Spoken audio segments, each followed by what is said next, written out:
Let's move on. Core beliefs.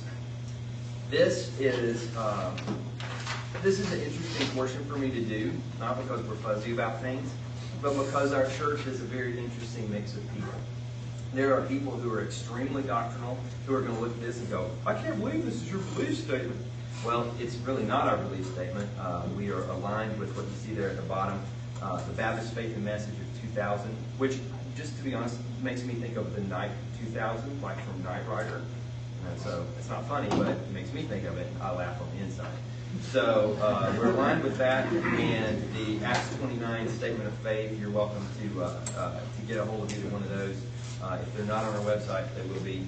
And in the meantime, we can get them to you. We're still building that website, so sometimes there's stuff there, not there. But anyway, this is kind of what I would call the business card version of what those two documents kind of lay out.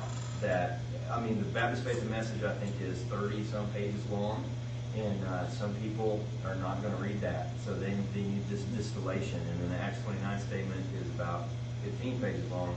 So we just try to be nice to people, and because I don't want you to be here until 6 p.m., because you'll be by yourselves because I'm leaving at noon, I want to give you this in a quick business card version. Let's start at the top. Start with God. This is what we believe about God. We believe that God is the ultimate creator, sustainer, and sovereign ruler of all the creations and its creatures. We believe that our greatest pursuit should be to live all of our lives for God's glory and seek to make Him known in the world. And if you need a reference here, I would refer you to the whole Bible, because that's what I think the Bible teaches. So there's plenty more we could say there. We could use a lot of words that a lot of people wouldn't understand and feel good about ourselves, but that is the truth. This is what all historic Christianity has believed about God, and in fact, about these other things. Next thing, the Bible. We believe that God wrote the Bible through men without error, and that it should be our, quote, sole rule for faith and practice, unquote. It is the ultimate authority for all of our lives, as well as our journey together across it. The Bible is our dominant voice in our Sunday gathering and in community groups, and we believe that when it is faithfully taught and correctly applied, its truth can change our lives. Two things I'd point out to you there. We favor this model called expositional teaching. I don't think topical preaching is wrong. I don't think people are going to hell because they're preaching topical messages. But I do think, after being in topical message churches, that this is a better way, and I got another metaphor here, to keep the goldfish in the bowl. There we go. That's another one. I'm just going to go back to skinning the cat. That's all I got. So, and the reason why is my experience and the experience of our pastors, yours may be different, but in a church that teaches almost like exclusively topically, what I've run into is you have people who really know a few things. You have people who really know how to manage their money, people who know they ought to get to the church, people who know that their kids should be taught about the Bible so they don't go to prison and become serial killers, and that they know something about general Christian doctrine. But they don't know much about any of those things. And because it's such a, quote, I guess, I don't know, I'm not thinking of anybody in particular here, but almost like a message for the masses, and it's so generalized, and it's purposely kept not very deep, what it produces that I've found is folks that aren't very well versed in their Bibles, they're not too strong in their faith, and so when objections come up at the cubicle or at the water cooler or on the soccer field or wherever, people don't really have a framework from which to speak, because all they know are these little pieces and kind of sound bites of truth. So we looked at that and we said, okay, what is it that we could do that could kind of help people in that direction? So we said, well, there's a lot of different things. We could start a bunch of classes, and I'll tell you why we didn't go that direction. Or we can just kind of try to be as relevant and as hip and as appropriate as we can be to the culture on Sunday without accommodating it. However, let's just teach the Bible. That's a novel idea. Let's just teach the Bible. That's what Christians have been about. And so that's what we've done. And what we've seen is pretty substantial growth in the church, the missional movement of starting a church in Cleveland, starting one in New Orleans, and now we're hoping to start another one in Anchorage sometime either Anchorage or J-Town is kind of what we're looking at next year. And then we've also seen a swell of people that's now allowing us to start this gathering in St. Matthews. So all this good stuff has happened, and we're preaching the Word. And kind of the argument from the other side of the fence is, well, if you preach the word, church's not going to grow. It's just going to be those 6 Christians with a furrowed brow in their big fat Bible talking about Greek verbs. And we just think that those principles of mutual exclusion are false. That you don't have to choose. That you just do both.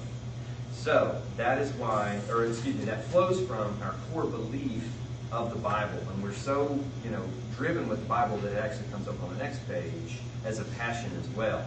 But anyway, what is the purpose of the Bible? Well, it's to show us God and to show us the next thing here, how God is revealed to us most clearly, and that's through Jesus Christ. We believe that Jesus is the eternal God-man who became a man, lived a perfect life, died on the cross, was buried, and physically rose from the dead to allow sinful humanity to be made right with God through, quote, his substitutionary atonement, unquote, his dying in our place and offering us his life.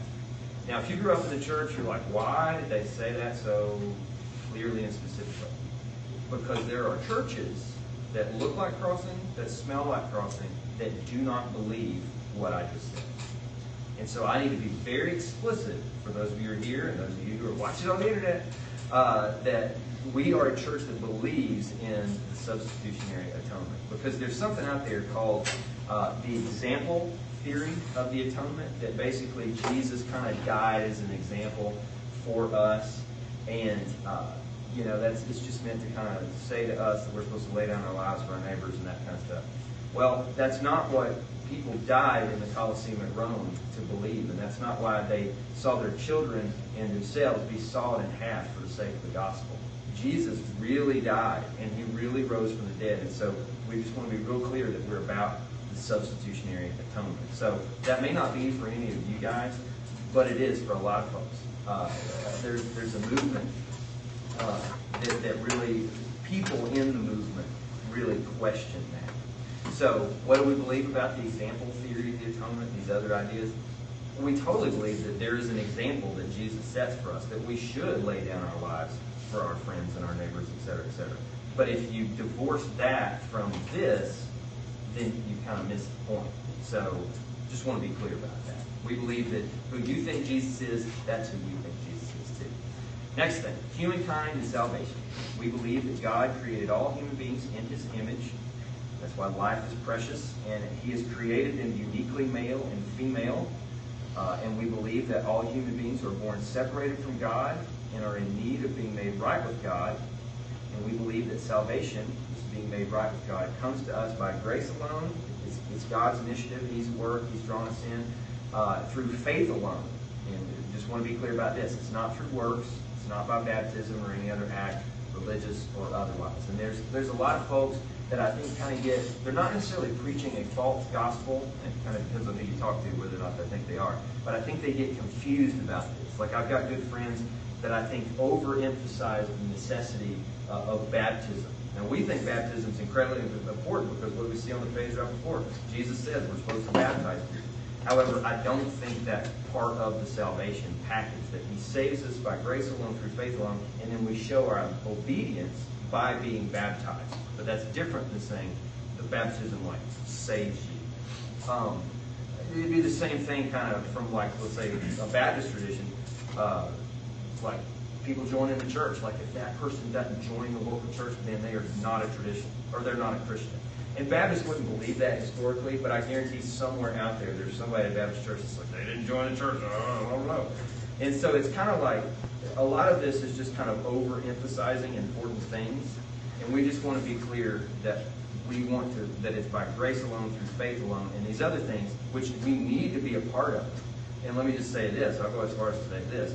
If someone refuses to be baptized, or they refuse to go into local church, then I think we need to be concerned about where they're at. If they won't participate in the first thing that Jesus tells them to do, baptize them in the name of the Father, and Son, and the Holy Spirit, if they won't that, we need to understand and work through why. Why is that? Why won't they be baptized? Do they not understand? Let's help them. Or if they're like, I will not join the local church, what kind of weird teaching did they sit under that we can help them work through and then come to a conclusion on that shows them being a part of the local body is important.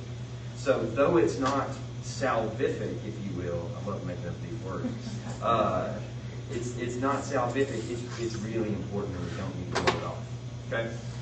Next thing, and we'll stop the question. The church. We believe that the church is a spiritual community made up of all believers everywhere for all time. We believe in the autonomy of local churches and recognize believers' baptism. That means being baptized by immersion. That means going all the way under. After placing conscious faith in Jesus Christ. And the Lord's Supper, called communion, as its two ordinances. And there's all kinds of verses for study at home. So let me fill in these blanks for you, and we'll stop for questions if there are any. In essential beliefs, we have unity. In essential beliefs, we have unity. In non-essential beliefs, we have diversity. In non-essential beliefs, we have diversity. And in all of our beliefs, we provoke love. Love. So what does that mean practically? That means that if folks don't believe these things, this may not be the church for them. However, second point, if they believe, we don't have a very specific position on spiritual gifts, because I see that as a secondary issue, as do our other elders, and therefore we don't want to, let somebody in that believes that speaking in tongues is for today, and then not let somebody in that believes that speaking in tongues is not for today, because that's a secondary issue. We've got people that have different positions on that, sometimes even in the same small group.